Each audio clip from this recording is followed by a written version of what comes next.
എല്ലാവർക്കും ജനിത്തിൻ്റെ പുതിയ വീഡിയോയിലേക്ക് സ്വാഗതം. ഇന്ന് മുതൽ നിങ്ങളുടെ PSC പരീക്ഷയുടെ ഭാഗമായി ഞങ്ങളും കൂടെ ഉണ്ടാകും. ഒരു 50 ഡേയ്സ് ചലഞ്ചാണ് നമ്മളിവിടെ ഉദ്ദേശിക്കുന്നത്. 50 ഡേയ്സ് കൊണ്ട് 100 PYQയും അതിൻ്റെ ഡിസ്കഷനും, അതായത് ചെറിയൊരു സമയം കൊണ്ട് വലിയൊരു മാറ്റം കൊണ്ടുവരാനാണ് ഉദ്ദേശിക്കുന്നത്. ഈ വീഡിയോയിലൂടെ നിങ്ങൾക്ക് ഒരു മാർക്ക് കിട്ടുമെന്ന് ഉറപ്പായാൽ മാത്രം സപ്പോർട്ട് ചെയ്യുക. അതേപോലെ എന്തെങ്കിലും മാറ്റം വരുത്തണമെങ്കിൽ കമൻറ്റായി അറിയിക്കുക. ക്ലാസ്സുമായി ബന്ധപ്പെട്ട PYQ, PDF എന്നിവ ലഭിക്കാനായി ഞങ്ങളുടെ ടെലഗ്രാം ചാനലിൽ ജോയിൻ ചെയ്യുക. ആദ്യത്തെ ചോദ്യം: ഇന്ത്യൻ ഭരണഘടനാ നിർമ്മാണ സഭയുടെ താൽക്കാലിക അധ്യക്ഷൻ ആരായിരുന്നു? ഡോക്ടർ BR അംബേദ്കർ, രാജേന്ദ്ര പ്രസാദ്, സച്ചിദാനന്ദ സിൻഹ, ജവഹർലാൽ നെഹ്റു. ഇതിൻ്റെ ആൻസർ വരുന്നത് ഓപ്ഷൻ സി ആണ്. ഭരണഘടനാ നിർമ്മാണ സഭ. ഇന്ത്യൻ ഭരണഘടന തയ്യാറാക്കിയത് ഭരണഘടനാ നിർമ്മാണ സഭയാണ്. ഭരണഘടനാ നിർമ്മാണ സഭ രൂപീകൃതമാകാൻ കാരണമായ ദൗത്യമാണ് ക്യാബിനറ്റ് മിഷൻ. ഇത് ഇമ്പോർട്ടൻ്റ് ആണ്, കഴിഞ്ഞ പരീക്ഷയ്ക്കും വന്നിട്ടുണ്ട്. ഭരണഘടനാ നിർമ്മാണ സഭ രൂപീകൃതമായത് 1946 നവംബറിലാണ്. 1946 ഭരണഘടനാ നിർമ്മാണ സഭ രൂപീകൃതമായി. ഭരണഘടനാ നിർമ്മാണ സഭയുടെ ചിഹ്നത്തിൽ അല്ലെങ്കിൽ സീലിൽ ആലേഖനം ചെയ്തിരിക്കുന്ന ചിത്രങ്ങൾ: ബ്രിട്ടീഷ് ഇന്ത്യയുടെ ഭൂപടം, ആന. ഈ സൈഡിൽ കാണുന്നതാണ് അതിൻ്റെ ഒരു മോഡൽ. ഇനി നമ്മൾ നോക്കാൻ പോകുന്നത് ഭരണഘടനാ നിർമ്മാണ സഭയിലെ വ്യക്തികളും പദവികളുമാണ്. ഭരണഘടനാ നിർമ്മാണ സഭയുടെ പ്രഥമ സമ്മേളനത്തിലെ അധ്യക്ഷൻ ഡോക്ടർ സച്ചിദാനന്ദ സിൻഹയായിരുന്നു. ഈ പ്രഥമ സമ്മേളനം നടന്നത് 1946 ഡിസംബർ 9 അതേപോലെ ഭരണഘടനാ നിർമ്മാണ സഭയുടെ താൽക്കാലിക അധ്യക്ഷനായി തിരഞ്ഞെടുത്തതും സച്ചിദാനന്ദ സിൻഹയാണ്. പ്രഥമ സമ്മേളനത്തിലെ അധ്യക്ഷനും താൽക്കാലിക അധ്യക്ഷനും സച്ചിദാനന്ദ സിൻഹയാണ്. ഭരണഘടനാ നിർമ്മാണ സഭയിലെ സ്ഥിരം അധ്യക്ഷൻ അത് രാജേന്ദ്ര പ്രസാദാണ്. ഇമ്പോർട്ടൻ്റ് ആയ ക്വസ്റ്റ്യൻ ആണ് കേട്ടോ. 1946 ഡിസംബർ 11 രാജേന്ദ്ര പ്രസാദിനെ സ്ഥിരം അധ്യക്ഷനായിട്ട് തിരഞ്ഞെടുത്തത്.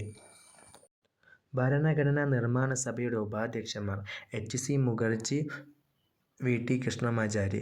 ഭരണഘടനാ നിർമ്മാണ സഭയുടെ ഉപാധ്യക്ഷന്മാർ HC മുഖർജിയും VT കൃഷ്ണമാചാരിയുമാണ്. ഭരണഘടനാ നിർമ്മാണ സഭയുടെ സെക്രട്ടറി HVR അയ്യങ്കാർ. ഭരണഘടനാ നിർമ്മാണ സഭയെ ആദ്യമായി അഭിസംബോധന ചെയ്തത് JB കൃപലാനി. ഈ വട്ടത്തിലിടുന്നതെല്ലാം ഇമ്പോർട്ടൻ്റ് ആണ് കേട്ടോ. ഭരണഘടനാ നിർമ്മാണ സഭയെ ആദ്യമായി അഭിസംബോധന ചെയ്തത് JB കൃപലാനി. ഭരണഘടനാ നിർമ്മാണ സഭയിലെ ഭരണഘടനാ chief draughtsman SN Mukherjee. SN മുഖർജിയാണ് ഭരണഘടനാ ചീഫ് ഡ്രാഫ്റ്റ്മാൻ. ഭരണഘടനയുടെ ആമുഖം തയ്യാറാക്കിയത് ജവഹർലാൽ നെഹ്റു. ജവഹർലാൽ നെഹ്റുവിൻ്റെ ലക്ഷ്യപ്രമേയമാണ് ആമുഖമായി തിരഞ്ഞെടുത്തത്. ഇന്ത്യൻ ഭരണഘടന എഴുതി തയ്യാറാക്കിയ വ്യക്തി, അതായത് കയ്യെഴുത്ത് പ്രതി ചെയ്ത വ്യക്തി പ്രേം ബിഹാരി നരൈൻ രസ്തയാണ്. ഇന്ത്യൻ ഭരണഘടന ഹിന്ദി പതിപ്പാണ്. അടുത്ത് ഹിന്ദി പതിപ്പ് കയ്യെഴുത്ത് പ്രതി തയ്യാറാക്കിയത് വസന്ത് കൃഷ്ണനാണ്. വസന്ത് കൃഷ്ണനാണ് ഹിന്ദി കയ്യെഴുത്ത് പ്രതി തയ്യാറാക്കിയത്. ഭരണഘടനയുടെ കവർ പേജ് അല്ലെങ്കിൽ ലേ ഔട്ട് തയ്യാറാക്കിയത് നന്ദലാൽ ബോസ്. നന്ദലാൽ ബോസാണ് കവർ പേജ് അല്ലെങ്കിൽ ലേ ഔട്ട് തയ്യാറാക്കിയത്. ഭരണഘടനാ നിർമ്മാണ സഭയിലെ ഏക മുസ്ലിം വനിത ബീഗം ഐസ്വാസ് റസൂലാണ്. ആരാണ്? ബീഗം ഐസ്വാസ് റസൂൽ. ഭരണഘടനാ നിർമ്മാണ സഭയിൽ അംഗമായ ഏക ദളിത് വനിത അത് ദാക്ഷായണി വേലായുധനാണ്. നമ്മുടെ മലയാളിയാണ് ദാക്ഷായണി വേലായുധൻ. ഭരണഘടനാ നിർമ്മാണ സഭയിലെ ആംഗ്ലോ ഇന്ത്യൻ പ്രതിനിധികൾ: Frank Antony, SH പ്രാറ്റർ, NVN Collins. ഇവർ മൂന്നുമാണ് ആകെ ഉണ്ടായിരുന്ന ആംഗ്ലോ ഇന്ത്യൻ പ്രതിനിധികൾ. ഭരണഘടനാ നിർമ്മാണ സഭയിലെ പാഴ്സി പ്രതിനിധികൾ: HP Modi, RK സിധുവ, MR Masani. ഭരണഘടനാ നിർമ്മാണ സഭയിലെ ഗൂർഖ വിഭാഗത്തിൽ നിന്നുള്ള പ്രതിനിധി താപർ സിംഗ് ഗുരുങ്. ഗൂർഖ, ഗുരുങ് എന്ന് ഇങ്ങനെ ഓർത്ത് വെക്കുക.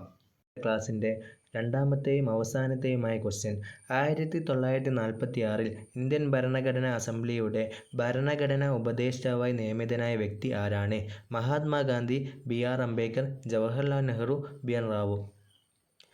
ഇതിൻ്റെ ആൻസറായി വരുന്നത് BN റാവു ആണ്. ഭരണഘടനയുടെ നക്കൽ അല്ലെങ്കിൽ ഡ്രാഫ്റ്റ് തയ്യാറാക്കിയ വ്യക്തി അത് BN റാവു ആണ്. ഭരണഘടനാ നിർമ്മാണ സഭയുടെ നിയമോപദേശകനായിരുന്ന വ്യക്തി BN റാവു. ഇതാണ് നമ്മുടെ ക്വസ്റ്റ്യനായി വന്നത്. ഇമ്പോർട്ടൻ്റ് ആണ് കേട്ടോ. ഭരണഘടന നിർമ്മാണ സഭയുടെ നിയമോപദേശകനായിരുന്ന വ്യക്തിയാണ് BN റാവു.